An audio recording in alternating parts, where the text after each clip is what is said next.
TB office একটা আস্থার জায়গা। অনেক তারকারাই এখানে আসে, হারুন স্যারের হেল্প নেয়। হারুন ভাইয়ের আমার বিকল্প নেই, তো ভাইয়ার কাছে এসেছি। কারো কাছে তিনি হারুন ভাই, কারো কাছে সিংহাম, আবার কারো কাছে হাউন আঙ্কেল।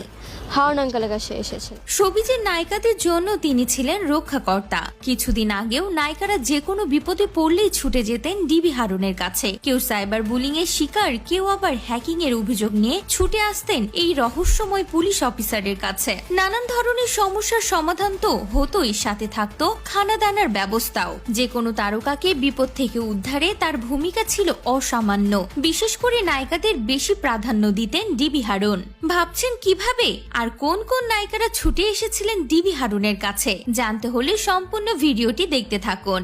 অনেকে মজা করে গোয়েন্দা শাখাকে হারুনের ভাতের হোটেল বলে ডাকতেন। শোবিজ অঙ্গনে তারকাদের সাথে হারুনের বেশ ভালো সম্পর্ক ছিল, কিন্তু জুলাইয়ের আন্দোলনের পর